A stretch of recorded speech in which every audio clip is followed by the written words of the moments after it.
Mi nombre es Lía Colombino y mi ponencia tiene por título Curadurías parasitarias y de contrabando. Para iniciar quisiera hablar de lo tembloroso de la curaduría. Se ha instalado ya hace tiempo el rol del curador y su práctica. El término se ha problematizado además de ser un concepto en el que conviven múltiples aproximaciones. La figura del curador de arte ha sido entendida como la de mediador, de conservador, validador, articulador de narrativas, gestor y hasta la de organización de mega eventos. La figura, se sabe, ha ganado terreno y también ha sido muy discutida.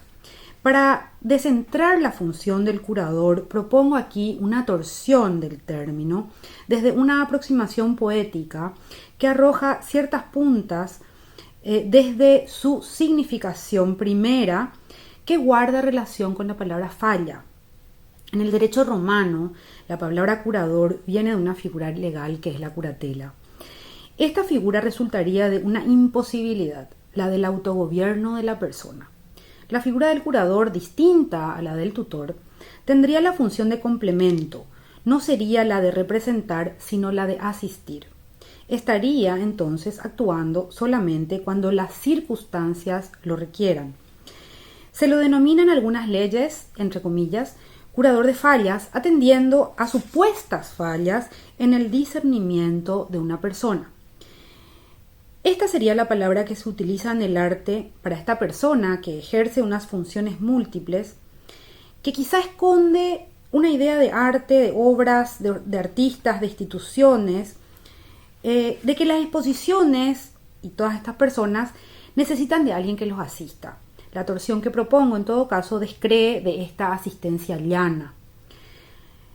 Ahora me gustaría ir a la palabra falla. La geología constituye el estudio de la estructura interna de la Tierra, eso lo sabemos, su composición y aquellos procesos que hicieron que la misma se modificara a lo largo del tiempo.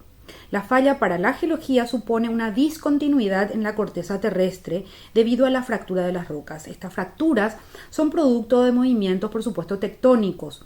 Las placas tectónicas se desplazan y al hacerlo interaccionan entre ellas provocando modificaciones en la estructura de la corteza. Desplazo aquí la idea de falla en el sentido del error y tomo la idea de falla como discontinuidad que reacomoda una superficie. Suponemos, y volviendo al arte, que el arte desordena todo lo que la cultura intenta gobernar. La cultura es el hábito, las reglas de convivencia, el contrato social, comprende modos de concebir el mundo y modos de actuar en él. El arte, sin embargo, es excepción al decir de Jean-Luc Godard. No hay gobierno en el arte más que su manía por desdecirse, por discontinuarse, por fracturar aquello que hemos construido como reglas del mundo. El arte produce todo el tiempo esa diferencia. Esto es, produce falla. Y crea además una rasgadura, algo que no era accesible, ahora lo es, y algo que era accesible, ahora no lo es. El arte como falla sería pensar en él como riesgo, como opacidad, como acontecer urgencia-emergencia, tal vez como algo que muestra un error, pero siendo el error, pequeño desgobierno que se abre a la diferencia. Se entiende aquí y desde esta idea la figura o la función del curador siguiendo estas interferencias como la de asistir en ese desgobierno. Se intentaría entonces administrar la falla, pero la falla nunca podría ser administrada porque no avisa. El curador quizá debería asistir la falla en todo caso, cautelar el riesgo y el devenir rasgadura de la misma falla, detener sus procesos de clausura, su a veces irremediable destino de convertirse en regla. Resguardar para la falla su condición de excepción, o lo que es lo mismo, resguardar la pequeña excepción que el arte abre en la vida. La curaduría entonces cuidaría con celo ese territorio, el del arte, que no se cierre ni cierre, que sí, que nos lleve a lugares insospechados y riesgosos, que nos haga caminar allí donde no hay suelo seguro, allí donde haya sombra, donde haya opacidad, allí debería el curador estar abrazando la posibilidad de un temblor. Me gustaría aquí hablar de dos estrategias del cuidado de ese desgobierno, como lo podrían ser lo parasitario y el contrabando. La curaduría en Paraguay es parte de un campo todavía a construirse, sobre todo si entendemos la curaduría como una instancia crítica que construye escena desde la reflexión. Sin embargo, existen prácticas que, movidas por la propia falta, han encontrado formas cuyas torsiones buscan no solo construir el campo, sino también discutir sus presupuestos, casi siempre trasplantados desde otras realidades ajenas y lejanas. Voy a presentar 2 casos de tímida internacionalización del arte del Paraguay que toman entre sus fundamentos figuras locales que conforman una especie de paisaje. Se trata de 2 muestras, una llamada Paraguay Ficciones y Contraficciones y la otra Destiempo, Dinamograma de Puerto Casado. Ambos casos se piensan como curadurías, en este caso geológicas, en las que los movimientos tectónicos resultan en primera instancia imperceptibles, pero que invariablemente modifican el territorio, aunque sea de forma mínima. Las estrategias utilizadas en los casos a tratar responden al espacio desde el cual se enuncian.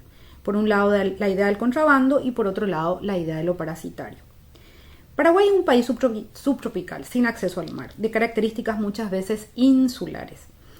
Se instala lo tropical debido al cambio climático acelerado, por supuesto, como en casi todas partes del mundo, por la deforestación incontrolada, por supuesto. Si bien siempre ha habido una importante diversidad en cuanto a insectos, a veces el avance de la frontera agroganadera, la instalación de las múltiples hidroeléctricas, han hecho que por un lado las ciudades se llenen de estos insectos y por otros que mermen en sus espacios tradicionales. Muchos de estos insectos utilizan estrategias parasitarias o invasivas para poder sobrevivir. Es el caso de algunas especies que buscan heridas o mucosas en el huésped para utilizar estos intersticios húmedos como nido de sus propias larvas y así continuar la especie. Tomo la idea de lo parasitario como forma de inoculación de prácticas hipoéticas en la piel o el cuerpo de diferentes concepciones de arte o de instituciones que muchas veces dejan fuera experiencias y proyectos que no suelen ser concebidos como artísticos. Siempre hay alguna herida que las instituciones del arte, la historia o las condiciones de producción de la propia escena dejan abierta y en la que asentar otros presupuestos que las discuten. El contrabando, por otro lado, resulta de un intercambio clandestino y transfronterizo de bienes. Es históricamente una de las formas de la economía, en este caso no formal, del Paraguay. El gran contrabando, el tráfico y el contrabando hormiga son formas del comercio al amparo de una corrupción de gran y pequeña envergadura. A veces resultan formas de sobrevivencia en un sistema que no tiene garantías de casi ninguna índole. Tomo la idea del contrabando casi de la misma forma que el presupuesto anterior. El tráfico, por fuera de lo concebido como legal, da pie a la normalización de otro tráfico que se institucionaliza consuetudinariamente. Esa falta de garantías antes mencionada arroja estos movimientos de un lado y otro de las fronteras, sean estas límites políticos o limitaciones impuestas por construcciones históricas superpuestas. Estas ideas de lo parasitario y del contrabando resultan interesantes también para pensar las curadurías en espacios en los que el arte del Paraguay no interesa a nadie. Cuando se habla del arte de Latinoamérica en otros espacios, muy difícilmente o en casos muy puntuales se toma en cuenta la producción del Paraguay. A veces la forma de hacer entrar algún caso o una obra o artista resulta del forzamiento de ciertas categorías o de juegos de cintura, operaciones que pueden tener que ver con la inoculación o con el tráfico. Se trataría en última instancia de invadir espacios diferentes, otros para citar procesos, conceptualizaciones u otros campos del saber y dejar una herida a partir de una inclusión que devenga cicatriz, marca o huella. Me gustaría acá tratar las particularidades de una de las muestras. Esta es Paraguay Ficciones y Contraficciones. Esta fue una curaduría que fue iniciada a partir de la invitación de la curadora en ese momento del Museo de Arte Contemporáneo de Salta y se empieza a pensar desde la economía del tráfico, primero porque no había fondos para esta muestra y se había decidido que se hiciera de la manera que se pudiera. Y segundo porque veíamos la necesidad de instalar otra imagen del arte del Paraguay en la región que pudiera empezar a socavar un imaginario cuyo reflejo no se correspondía con el deseo propio. Habíamos transitado el año del Bicentenario, 2011, y todavía pervivía, y pervive hasta hoy, cierto tufo nacionalista. Venía yo trabajando hace un tiempo las narrativas históricas. El título, de hecho, de la muestra juega con el nombre del país y una palabra en guaraní, esta es Hua'u, que tendría que ver con lo ficcional.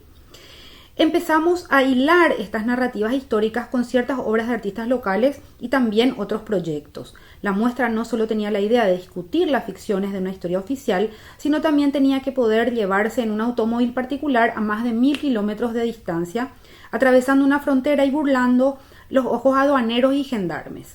Parasitamos este sistema consuetudinario de la movilidad de bienes en nuestros países, es decir, el contrabando. Para eso se tomó el título de un simposio que había sido organizado hace tiempo por la curadora brasileña Ana Paula Cohen.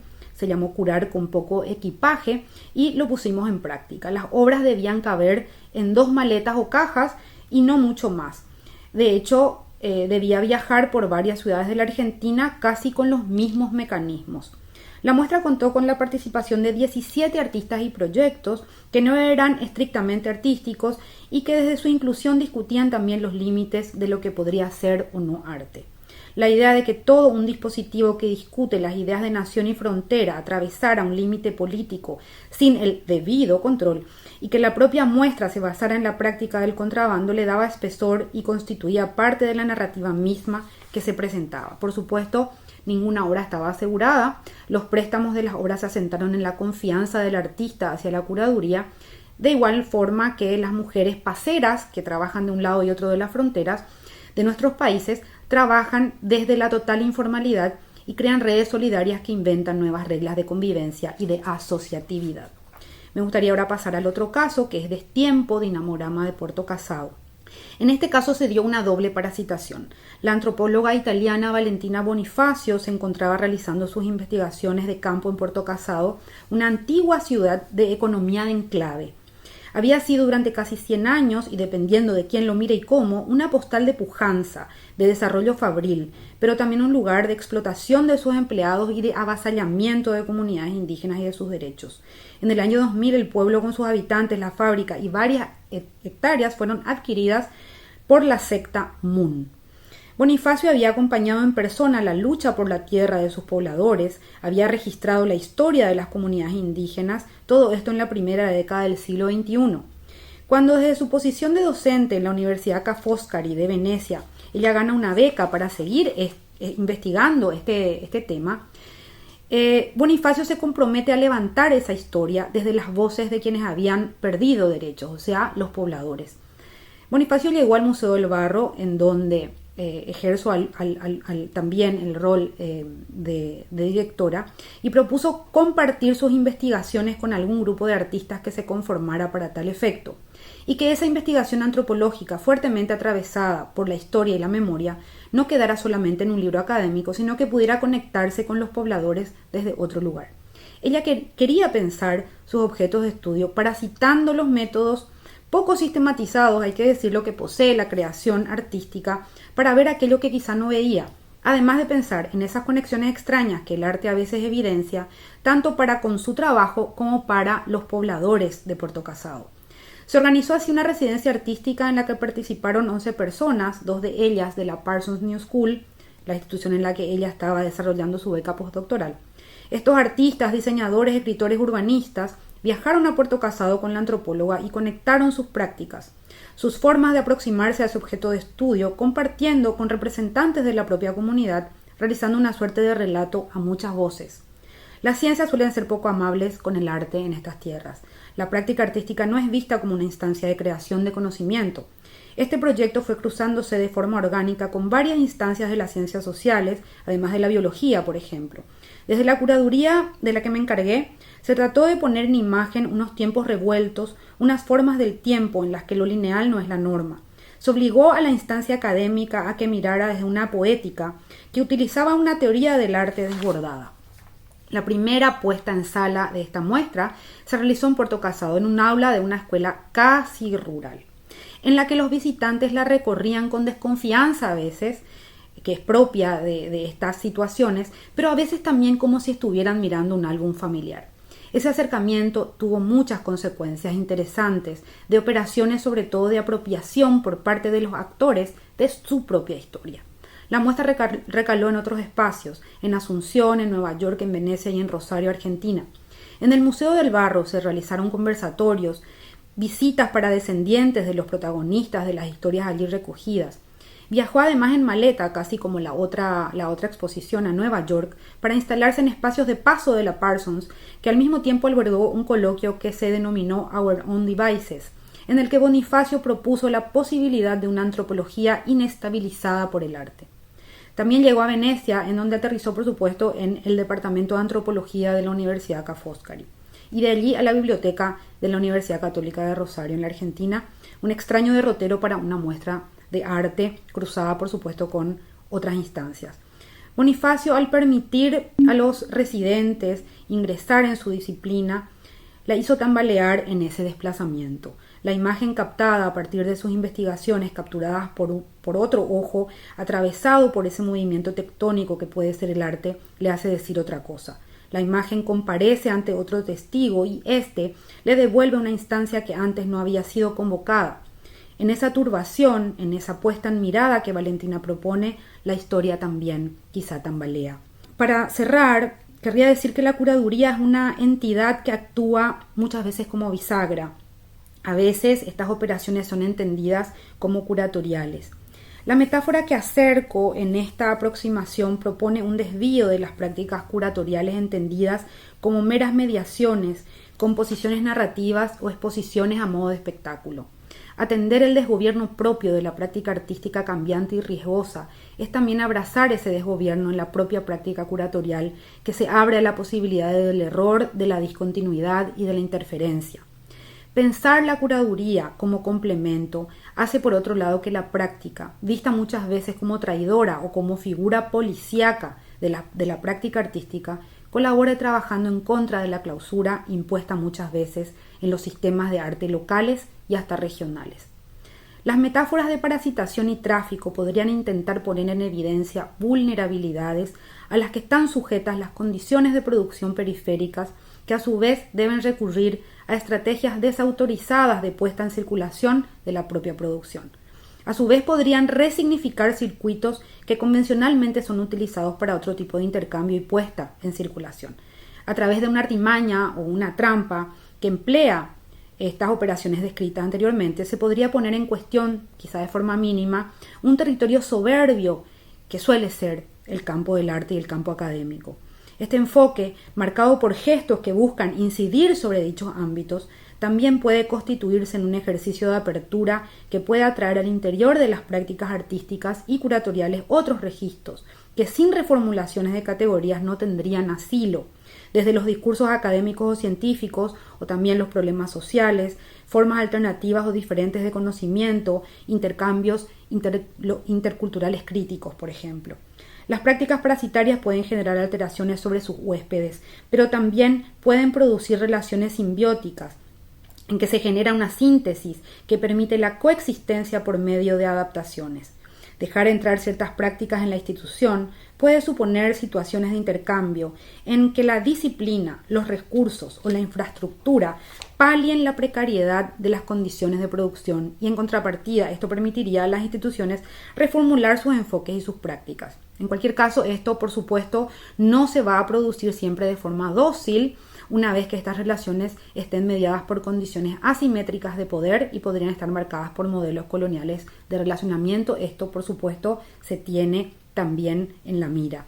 El empleo insubordinado y estratégico de circuitos preexistentes para la puesta en circulación de sentidos y contenidos propios y diferentes no es unidireccional, también permite tránsitos en otras vías.